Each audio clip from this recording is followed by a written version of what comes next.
free cash flow is what is commonly called, what your book refers to as cash flow from assets. Free cash flow and cash flow from assets are the same thing. Our author refers to free cash flow as cash flow from assets. If you look on page 14 of your textbook, figure 1.2 is sort of a circular flow you might recall from economics, but applied to financial markets here, or corporations in particular. So what happens in figure 1.2 is the financial markets, our firm issues securities, such as stocks and bonds. When our firm issues stocks and bonds, the financial market participants invest cash into our corporation, and the corporation takes that and invests in assets which it puts to work. Current assets such as inventory, fixed assets such as plant and equipment. So our corporation operates those assets in order to produce cash flow, so the cash flow that the assets produce can pay the government for services and other stakeholders. Part of that cash can be reinvested in the firm so that the firm can grow. It can replace assets as they become obsolete, or provide for future growth by purchasing new assets such as new plant and equipment or additional inventory, so the firm can become larger. And once those needs have been met, then the firm can pay dividends to the shareholders. And of course, they can repay debt as it comes due. So basically this circular flow is that securities are issued, so cash flows into the corporation. The corporation invests that cash in assets so that it can reinvest in itself or pay cash to its investors to provide a return on their investment. So it's the corporation's ability to make these payments to investors that we're going to talk about here in Chapter 2, dealing with cash flow from assets. So here's a basic premise. Again, the corporation issues securities to investors. They use the proceeds to purchase assets. They put those assets to work, creating a product or service that generates cash for the firm. Part of that's reinvested in fixed and current assets. The rest of it's free to be paid out to investors, pay the interest on debt, dividends on stock, repay debt when it comes due, repurchase stock perhaps on down the road. There are 4 steps to calculating cash flow from assets. The first is to recognize that we have to be working on a cash flow basis, and our financial statements are most likely prepared on accrual-based accounting. So we've got to take our income statement and convert it to a cash flow basis. In other words, we're going to compute what we call operating cash flow, or OCF. We'll start with operating income from the income statement, and we'll recognize that EBIT has been computed by already having subtracted depreciation expense. The income statement for Dole Cola, found in Chapter 2, reminds us of this. The sales with cost of goods sold subtracted, what we often call gross profit, would then have depreciation and perhaps some other operating expenses subtracted, and that gets us down to what's called EBIT, earnings before interest and taxes, or what we'll often call operating income. This depreciation expense was deducted, but it was a non-cash expense, so our EBIT would reflect that non-cash depreciation expense deduction. So if we're trying to represent actual cash flow that our operations produced, we would want to take that EBIT and add back the non-cash depreciation expense deduction and any amortization that we might have had, such as amortizing a patent or something like that. So we'll add back the non-cash expenses, and that will get us to what is called EBITDA, which is close to our operating cash flow. The only thing we need to do to that EBIT DA is to remember that operations produce taxes, so we'll take the taxes off, and that will give us our operating cash flow. So, start with operating income from the income statement, add back the non-cash expenses that we deducted already, and then take off the taxes, and that gives us operating cash flow. For example, Ashley has revenue of $1 million, cost of goods sold of $400,000. That produces gross profit of $600,000. The depreciation expense comes off, as well as other cash operating expenses that we might have. We don't have any here. That produces operating income of $400,000. We want to calculate the operating cash flow, so we want to get down to our taxes. In this case, we had some deductible interest expense and produced some taxable income of $300,000.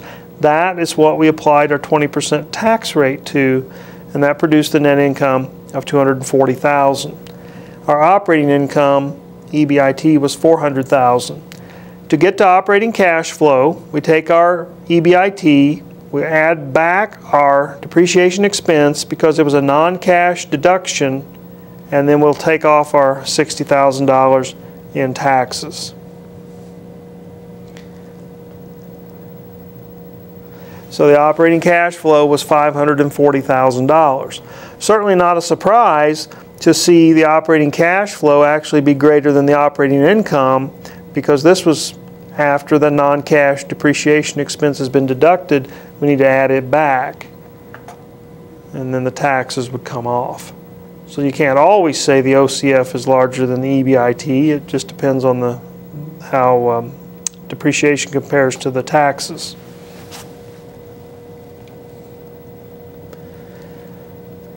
Our second step in calculating cash flow from assets is to determine how much the firm invested in fixed and other assets.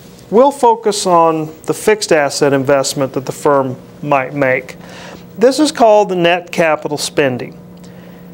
For our purposes, we're not going to dispose of capital assets, just to simplify this a little bit. So we're going to look at how much the firm invests in new capital assets. Just think about it. If a firm disposed of capital assets and bought other capital assets, just consider the old ones as something they traded in on the new ones. Now, there's a couple of approaches to calculating this net capital spending. If the balance sheet shows the gross fixed assets, we can just simply take the change, the ending gross fixed assets minus the beginning gross fixed assets. The difference must be how much they invested in capital assets or fixed assets during the year. That would be our net capital spending. However, the textbook really likes to focus on the net fixed assets, and I believe that is just to draw our attention to the fact that depreciation expense comes into play here in affecting the net fixed assets. To determine how much is spent on capital assets, if we're working with the net fixed asset balance, we'll look at the change, certainly, but we have to remember that when dealing with net fixed assets, depreciation expense has been subtracted or netted against our gross fixed assets. So if we see the net fixed assets is larger at the end than it is at the beginning, we have a pretty good idea that the firm purchased more fixed assets if the ending balance is larger than the beginning balance. But we need to remember that this ending balance of net fixed assets did have the depreciation expense subtracted for the year. That accumulated depreciation became larger during the year because we recorded depreciation expense against our fixed assets. So we need to add that depreciation expense for the year back, because before the depreciation expense, the net fixed assets were higher. When we recorded the depreciation expense, that lowered the net fixed assets. Well, that doesn't affect how much we spent on the fixed assets, so we want to add back that non-cash deduction for depreciation expense. In other words, when we purchase fixed assets, net fixed assets goes up. And that's what we're looking for, the amount we purchased. But when we record the depreciation expense, that drove net fixed assets down. That would understate how much we actually spent. So we've got to add back that depreciation expense deduction because it was a non-cash item. Example here. In this case, we start with the gross fixed assets of $600,000 at the beginning of the year. At that point, we had accumulated $150,000 of depreciation against the fixed assets for net fixed assets of $450,000. At the end of the year, our gross fixed assets have gone up to $750,000. We assume we did not dispose of any fixed assets, so I can already see that the firm must have purchased $150,000 in fixed assets because I have the gross amount. I can see that the firm, assuming they didn't dispose of any, I can see the firm purchased $150,000 additional of fixed assets. The net fixed assets doesn't show that $150,000 investment directly, but I can tell how much was spent or invested in fixed assets. Look at the net. Net went up by $100,000. So I have a pretty good idea the firm spent at least $100,000 on fixed assets. But the net went up $100,000, and we also accumulated another $50,000 against the fixed assets. Accumulated depreciation, which is a permanent balance sheet account, went up from $150,000 to $200,000. So we accumulated another $50,000 against our fixed assets. That was a non-cash deduction. So net fixed assets went up by $100,000 after we took another $50,000 depreciation expense off of them. We accumulated another $50,000 of depreciation against those fixed assets. So if we compare the gross, we know the firm spent $150,000 on the fixed assets. We can also tell that they spent $150,000 on fixed assets by looking at the change in the net and reflecting the fact that depreciation expense of $50,000 for the year, okay, the change in accumulated depreciation. We can tell that that additional $50,000 in depreciation expense for the year caused the net capital spending to be that much larger than the net fixed asset change would indicate.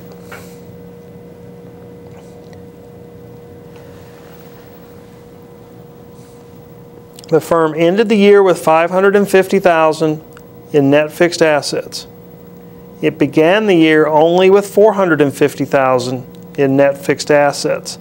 So I know the firm purchased at least $100,000, but that additional depreciation recorded against the fixed assets, the additional $50,000 recorded during the year, has to be added back so we can see the firm actually spent $150,000 on in net capital spending. It invested $150,000 in fixed assets. The net went up by 100, so they invested at least 100, and that was after they drove the net down by an additional 50,000. So we know they spent a total of 150,000 on fixed assets. The third step in calculating cash flow from assets is to calculate the change in net working capital. While firms can certainly make investments in fixed assets called the net capital spending, firms can also make investments in inventory and accounts receivable and things like that of a working capital nature, and that ties up cash as well. So this step 3 is to see how much the firm invested in net working capital for the year. Remember, we probably ended last year with some amount of net working capital, and we're concerned with how much additional we invest in the current year. So we're talking about the change in net working capital. Since net working capital is defined as current assets minus current liabilities, the change in net working capital, delta meaning change, the change in net working capital is the change in current assets minus the change in current liabilities. Now, I like to think about this as additional investment in net working capital, not just simply the change in net working capital, but I like to think about this as when my net working capital goes up, I have invested in my net working capital. If I see my inventory go up by $500,000, I've made additional investment in inventory of $500,000. Okay. Current liabilities can help pay for part of current assets, so we're just looking at the difference change in current assets minus the change in current liabilities, being the change in net working capital. So once we've finished the first three steps, we put it all together to calculate the cash flow from assets. We take our operating cash flow, we subtract our net capital spending, which tells us how much we invested in fixed assets, and then we subtract our change in net working capital, which tells us how much additional we invested in net working capital during the year. So example here. Let's just think about how the net working capital would affect cash flow from assets. If we look at that step 4 again, we see that the cash flow from assets, that last term, has the change in net working capital subtracted. So anything that increases net working capital, since it's subtracted, anything that increases net working capital would decrease cash flow from assets. Anything that decreases net working capital would increase cash flow from assets. So our first example, 211 Part A, a $20,000 increase in accounts receivable.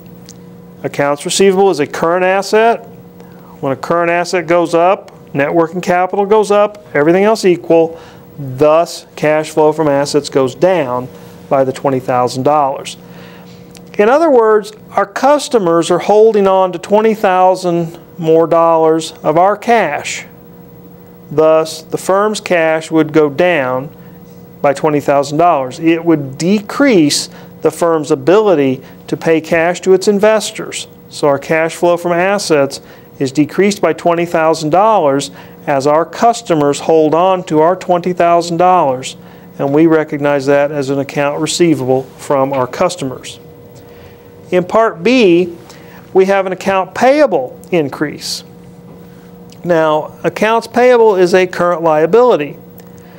Net working capital is current assets minus current liabilities. So when a current liability goes up, everything else equal, net working capital would go down,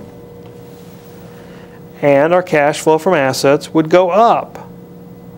Because in step 4, we subtract that change in net working capital. If it's a decrease in net working capital, that's an increase in cash flow from assets.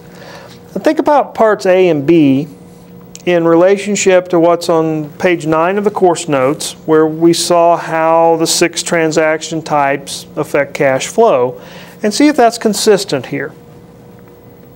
When accounts receivable goes up, that's an asset. We are investing more in our accounts receivable, a current asset. When we see an asset go up, we see cash go down. And that's exactly what we saw here. An increase in an asset decreases cash. The liability accounts payable, since liabilities affect cash in the same direction, when we see when we see accounts payable go up, we also see cash flow go up. So assets affect cash in the opposite direction. Liabilities and equity accounts affect cash flow in the same direction. So part C, when we see inventory go down, that will affect cash in the opposite direction. Cash should go up. So let's think through it by going through net working capital first and then thinking about how that affects cash flow from assets. If we see a decrease in inventory, everything else equal, we have a current asset that is being reduced, net working capital would be reduced. So it's a $50,000 decrease in net working capital and thus a $50,000 increase in cash flow from assets. We're liquidating some of our inventory. We're lowering our investment in net working capital by $50,000. As we liquidate $50,000 of our inventory, that frees up $50,000 in cash that could be paid out to our investors. So again, we see that asset transactions affect cash in the opposite direction. A decrease in inventory increases our cash flow from assets. In example 212, we want to put all the three steps together so we can complete the fourth step to calculate cash flow from assets. We're given the operating cash flow, the net capital spending, and the change in net working capital. So to compute cash flow from assets, we'll take the operating cash flow. In Part A, the operating cash flow is $300,000. We'll subtract the $200,000 that was invested in fixed assets. That's our net capital spending. So operations produced $300,000. $200,000 of that was invested in fixed assets. And then we see our net working capital decreased by $30,000. So we'll subtract that decrease in net working capital of $30,000. So we see that the operating cash flow minus the net capital spending minus the $30,000 that was liquidated or decreased from working capital produced $130,000 in cash flow from assets.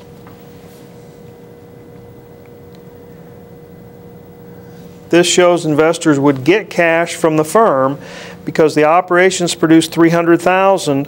Only $200,000 of that needed to be reinvested in fixed assets, and $30,000 was freed up from the decrease in net working capital. So the investors would get the $130,000 difference that is no longer invested inside the firm.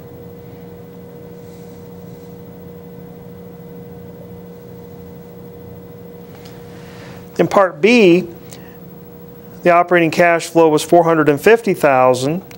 $275,000 of that was invested in fixed assets, and we had another $80,000 investment as an increase in net working capital.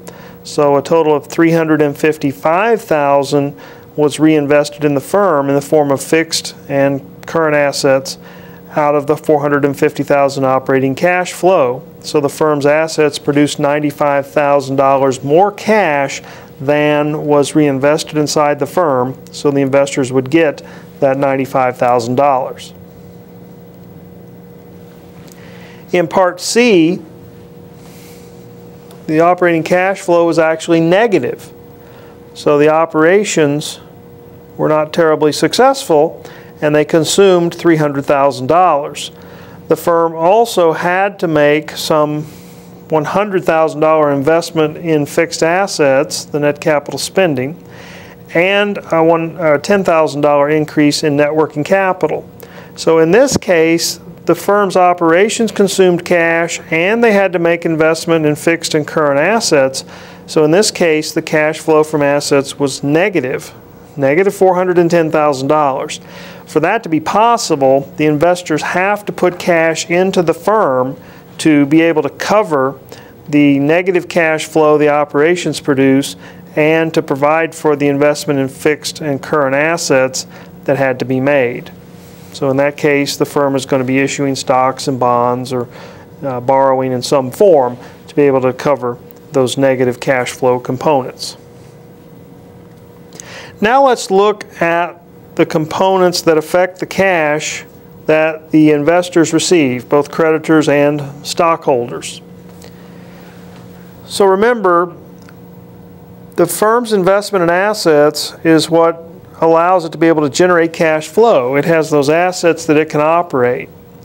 And if that cash flow is more than sufficient to cover the firm's net capital spending, which is the investment in fixed assets, and any additional investment in net working capital, such as inventory and receivables and things like that, then whatever is left over has to go to the investors. Where else can it go?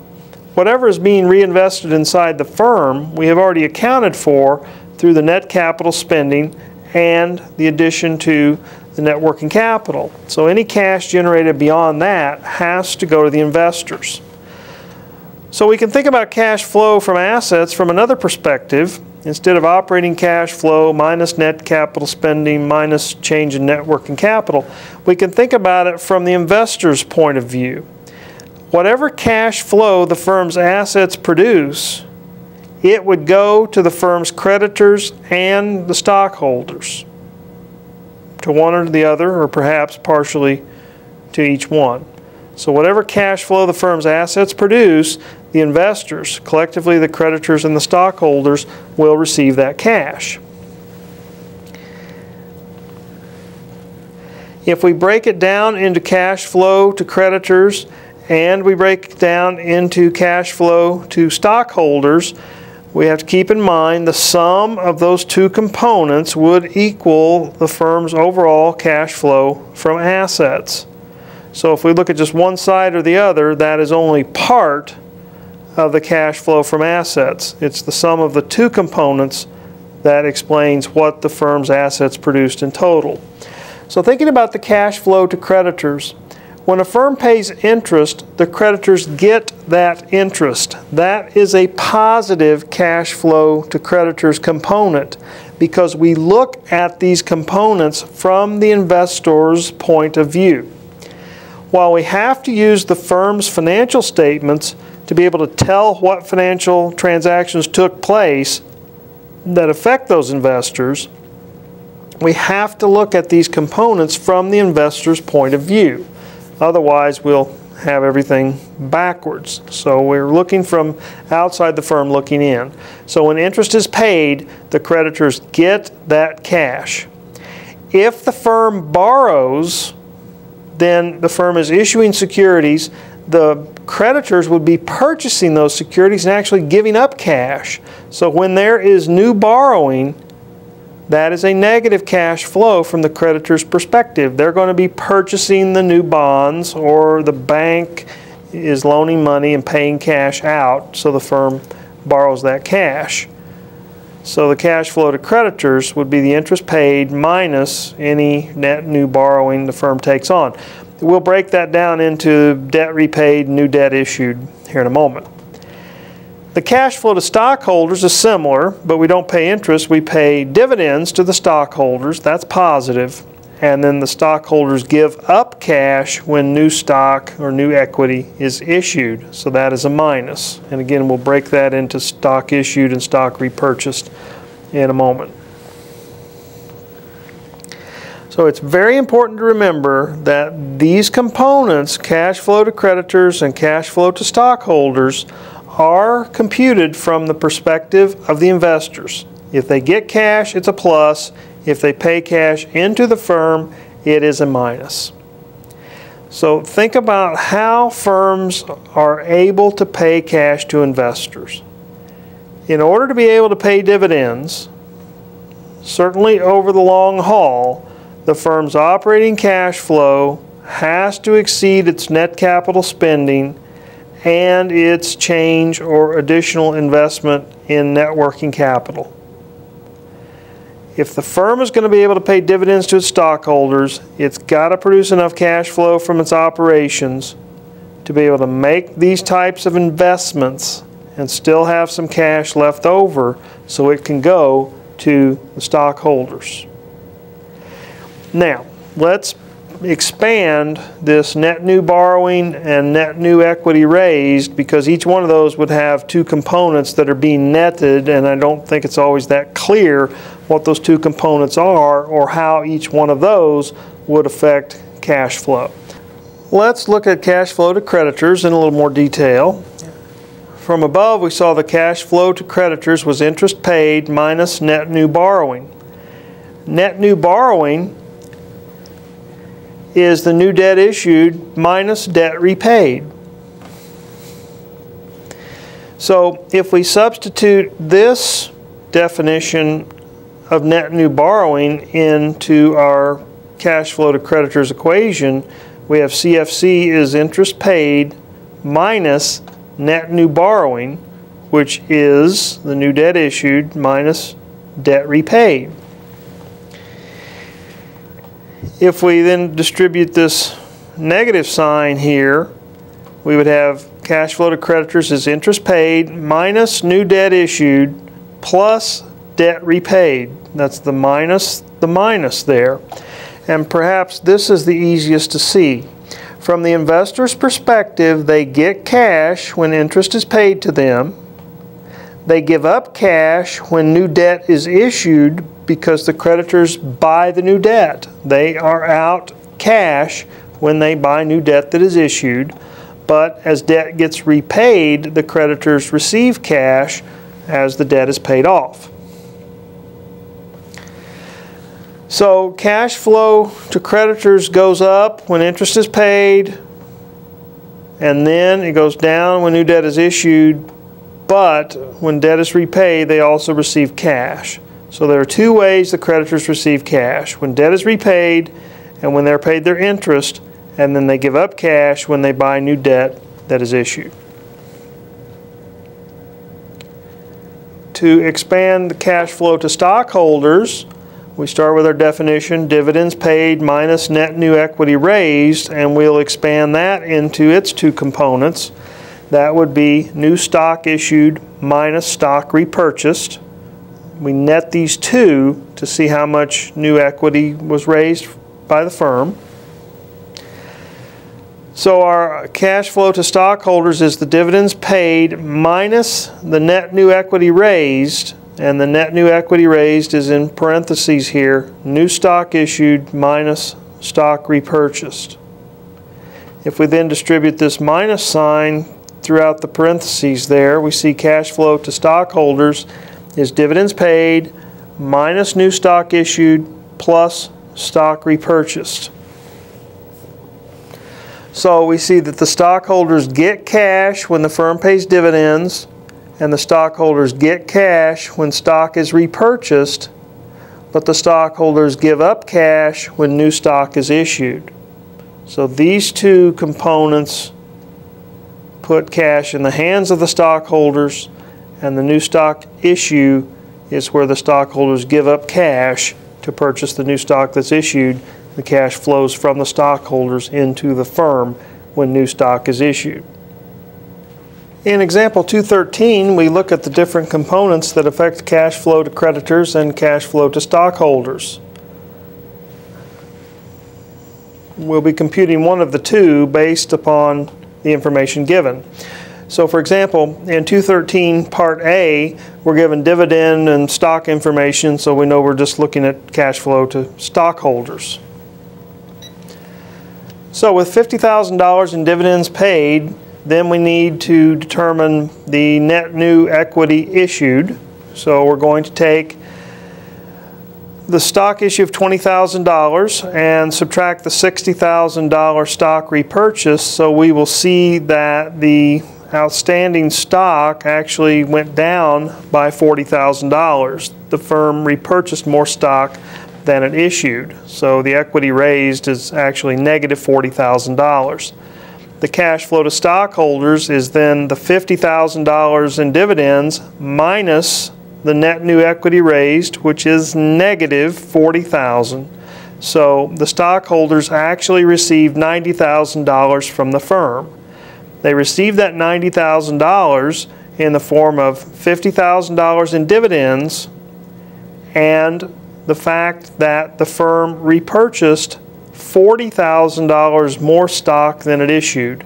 The firm issued $20,000, repurchased $60,000, so it repurchased $40,000 more than it issued, and that is a negative amount of new equity raised because equity was not raised $40,000 more was retired than was raised or issued. So that cash, the $40,000, flowed to the stockholders in addition to the $50,000 in dividends. In Part B, there's $60,000 in dividends paid, $80,000 in stock issued, while $30,000 was repurchased. So in this case, there was $50,000 in new equity raised on a net basis. They issued $80,000 in stock, repurchased $30,000, so the firm issued $50,000 more than it repurchased. Thus, that cash, the $50,000, flowed from stockholders into the firm. So when we calculate the cash flow to stockholders, we know they got the $60,000 in dividends, but they actually gave up $50,000 because the firm issued $50,000 more than it repurchased. That is cash that the stockholders gave up. So the total cash flow to stockholders was only $10,000, $60,000 in dividends, less the $50,000 the stockholders invested when the new stock was issued, net of what was repurchased. In Part C, we have the information to calculate the cash flow to the creditors. We see $80,000 in interest was paid, while $90,000 in new debt was issued, and $20,000 in debt was paid off or retired. So the net new borrowing is $70,000. $90,000 in new debt issued, less the $20,000 in stock that was paid off. Thus, the cash flow to creditors is the $80,000 interest paid minus the $70,000 that the creditors paid into the firm, because the firm borrowed on a net basis. The firm issued $70,000 more stock or more debt than it paid off. So the firm issued the $70,000 more debt than it retired. That cash flows from the creditors into the firm. So from their perspective, it is negative. So the creditors received $80,000 in interest, but gave up $70,000 because of the net new borrowing. Thus, $10,000 net flowed to the creditors from the firm. So it's positive from the creditor's perspective. Now, if we see the cash flow from assets as negative, then we should immediately think that the firm must have made investments that were not fully covered by the operating cash flow that the firm produced. So the net capital spending and the change in net working capital were greater than the operating cash flow. So when that is the case, the firm has to seek financing from its investors. They'll have to go to creditors and stockholders to get cash when the operating cash flow is not sufficient for the firm to make the investment in net capital spending and the addition to net working capital. However, these are really two ways to express the same thing. The first point here was our original definition of cash flow from assets. It was the operating cash flow minus net capital spending minus the change in net working capital. But now we know that's exactly the same as the cash flow to creditors plus the cash flow to stockholders. So we can look at it from either perspective, from what cash flow the operations produced less what the firm reinvested in assets, or we can look at the cash the creditors and the stockholders received from the firm, and they have to be the same. If the creditors and the stockholders did not get the cash that was not reinvested inside the firm, then where did it go? Well, it had to go to those creditors and stockholders if it was not invested inside the firm. So in example 14, we'll look at these different components and how they would affect the firm's cash flow from assets. These are just single items that would affect one of the components of cash flow from assets. So if the firm borrows, increases its long-term debt by $40,000, then the cash flow from assets would actually be decreased by $40,000. That's because an increase in long-term debt means the creditors had to pay $40,000 into the firm. So the cash flow from assets is less than it would have been otherwise. In Part B, the firm repurchases some preferred stock. That repurchase means cash would flow to those preferred stockholders, and thus the cash flow from assets must be $30,000 larger than it would have been otherwise. In Part C, if the firm issues stock, common in this case, if the firm issues stock, then we know the stockholders pay cash into the firm, and the cash flow from assets would be $25,000 less than it would have been otherwise. So remember, we'll look at these debt and equity transactions from the investor's perspective, and that will give us the proper sign or the proper increase, decrease on those items. In Part D, the firm pays dividends. Of course, the stockholders would receive those dividends, and cash flow from assets would be $15,000 larger than otherwise. And in Part E, the firm pays interest to the creditors. The creditors receive the interest, so cash flow from assets would be $20,000 larger than it would have been otherwise. On page 20 of the course notes, we have information from Bingo Incorporated, and we want to calculate all the subcomponents and put them together to calculate cash flow from assets. So Bingo's balance sheet is given. From it, we'll be able to look at the change in net working capital by comparing the change in current assets to the change in current liabilities. We'll be able to determine the net capital spending by looking at the change in gross fixed assets or the change in net fixed assets with the depreciation expense for the year added back. And we'll be able to see what dividends it paid when we compare the income statement and balance sheet together. So all the information we need would be given on the income statement and or balance sheet. So we'll go through this here in using this grid or framework. It starts by calculating the operating cash flow. If we go to Bingo's income statement, the sixth line there has the net operating income of $330,000. On the income statement, line 6 is net operating income of $330,000. We know we need to add back the non-cash deduction for depreciation expense, which is right above that. The $200 deduction would be added back, and then we know to subtract the taxes of $108 from the income statement, and that would produce the operating cash flow of $422. So look at the income statement for the operating income number, add back the non-cash depreciation expense deduction, and then take the taxes off, and that gives us the operating cash flow. We address the net working capital next, and we see that the current assets actually decreased by 20. If you'll see the current asset total on the balance sheet in year 2, it was $1,230. In year 1, the current asset balance was $1,250 total. So the current assets actually declined by 20 from year 1 to year 2. The current liabilities actually went down by that same amount of $20. The current liabilities ended year 2 at $230, and year 1 they ended at $250. So the current liabilities declined by 20 as well.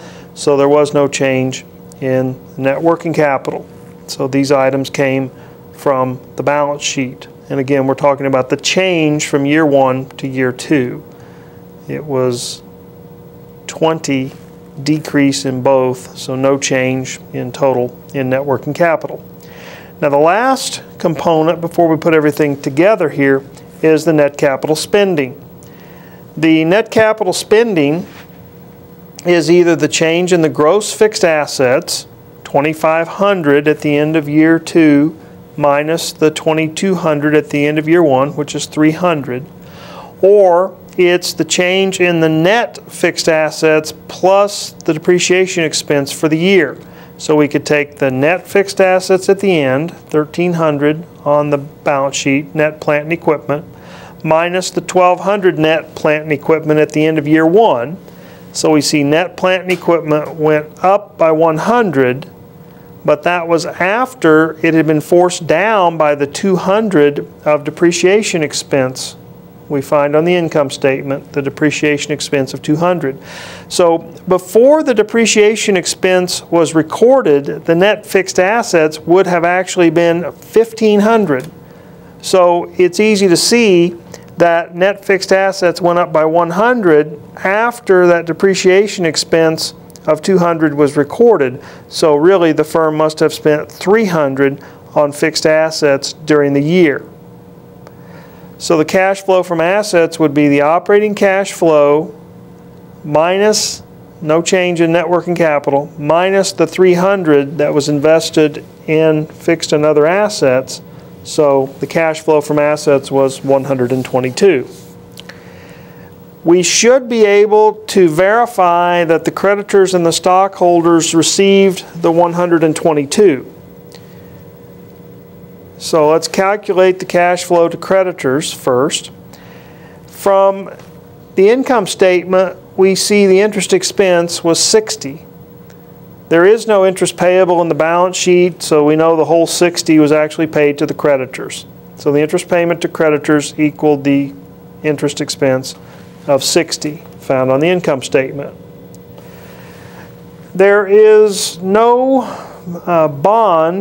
no change in bonds on the balance sheet because 600 was owed at the end of year 1 and 600 continued to be owed at the end of year 2.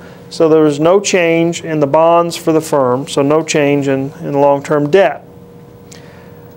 So the creditors actually got this 60 interest payment and nothing else affected the creditors. So the cash flow to creditors was 60 positive. They received the interest payments and there were no other changes in the long-term debt.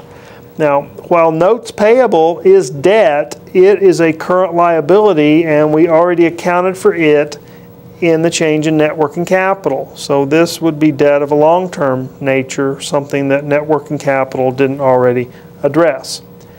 Now, as far as the stockholders, we know they get dividend payments. In this case, they got dividend payments of 62.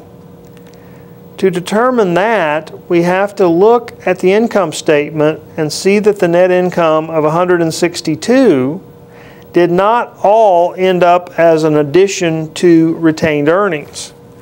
Retained earnings ended year 1 at 700 on the balance sheet.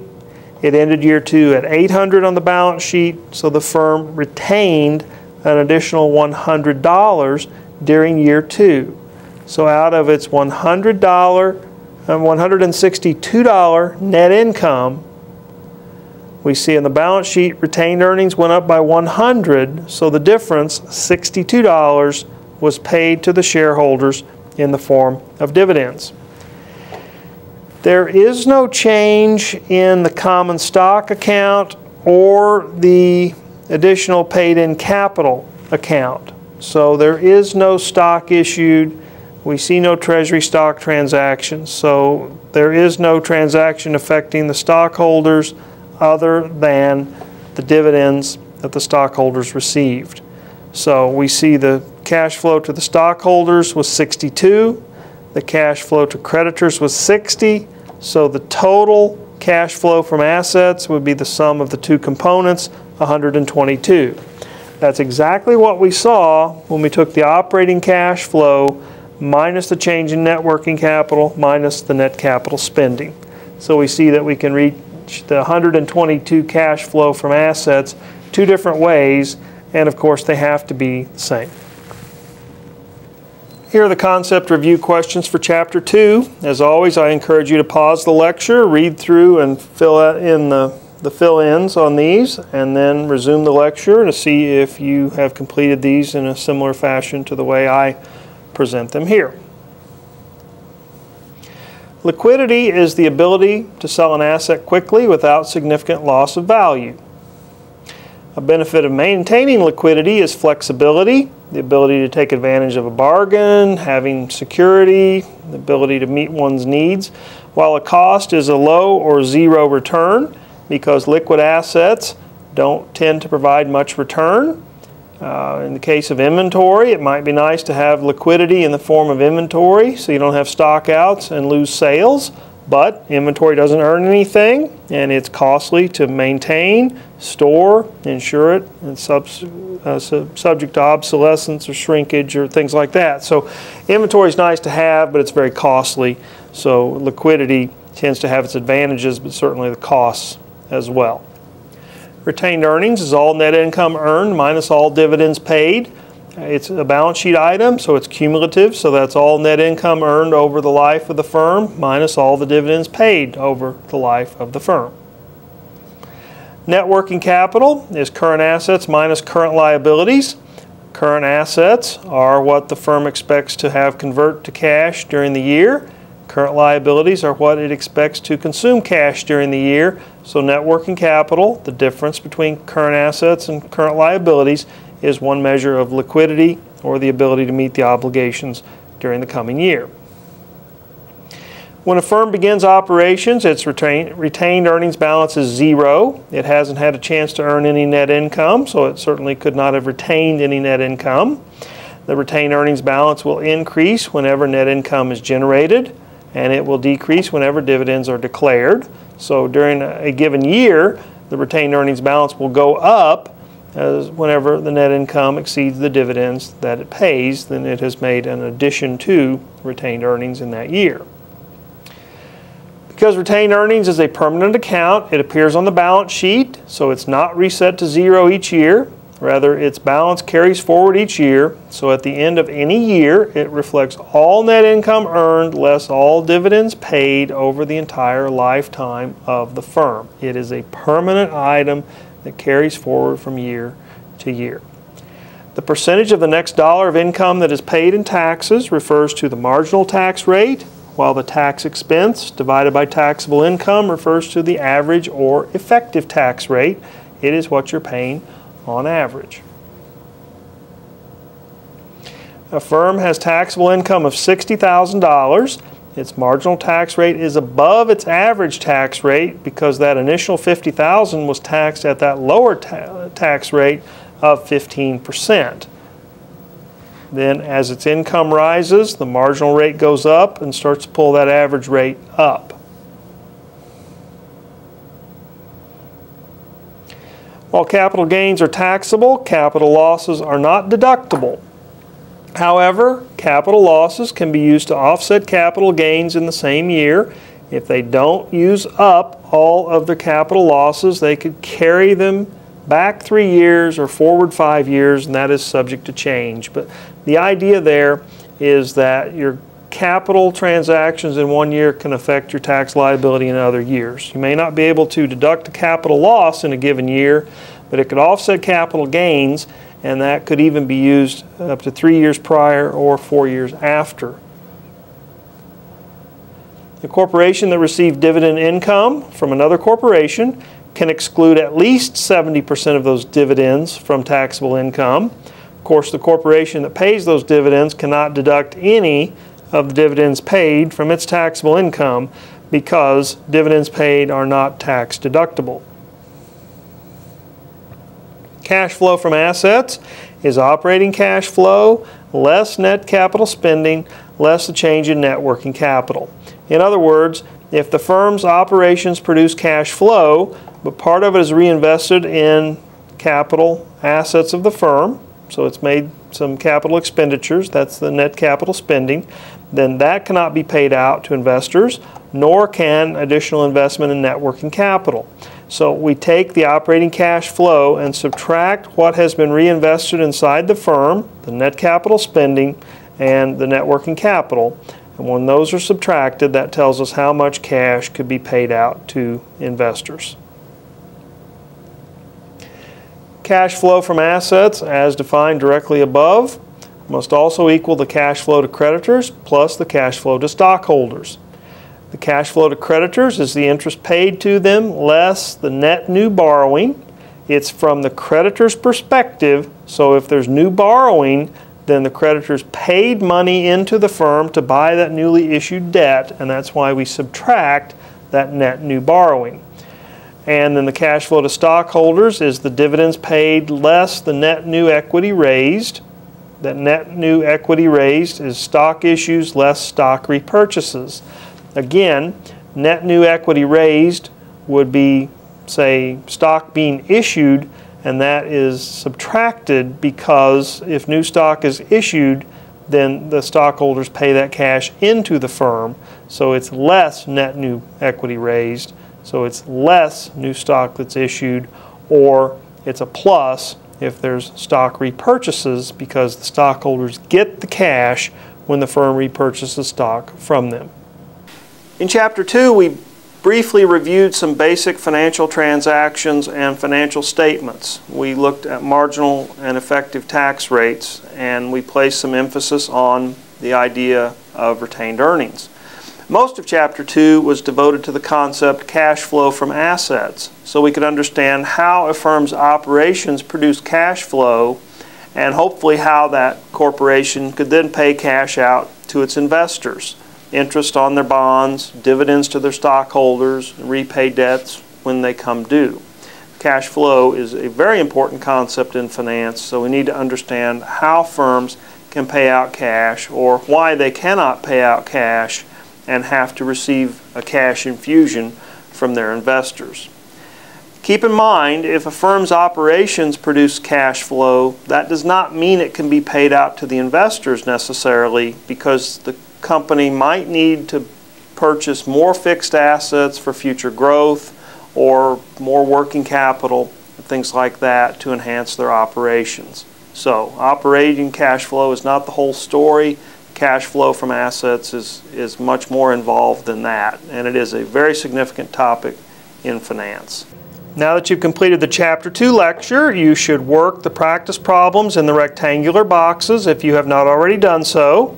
Solutions are found at the end of the chapter in your course notes. Complete the Red Rally cash flow from assets problem at the end of the chapter in your course notes. The solutions are found there as well. Complete the supplemental homework practice problems at the end of the chapter in your course notes. The solutions are found on iTunes U, where I use the document camera to go over the solutions. And remember, we've posted a PowerPoint file to Blackboard that includes the answers to the supplemental homework practice problems. Then you should attempt that blank Connect assignment posted to Blackboard. When you're ready, then take the actual online Connect assignment. You'll want to check the syllabus for the chapters covered and the due date for each Connect assignment. Some Connect assignments cover more than one chapter, so make sure you know what chapters are covered and when each Connect assignment is due. And then come to class and we'll go over the solutions to the Connect assignment. So bring that blank Connect assignment we'll discuss in class. If you want us to look at your actual Connect assignment that you took, then you need to print it off or bring your laptop and we can look at it with you during class or answer any other questions you might have over Chapter 2 during class. Begin preparing for the exam early. You'll want to compile your exam formula sheet as you go, chapter by chapter, not wait until the exam day, but begin to prepare early on. And remember that we repost the Connect assignments after they are due so that you can work them an unlimited number of times after the due date for additional practice. They generate new problems every time because the numbers are different, so you can get unlimited practice from the Connect assignment after it is due.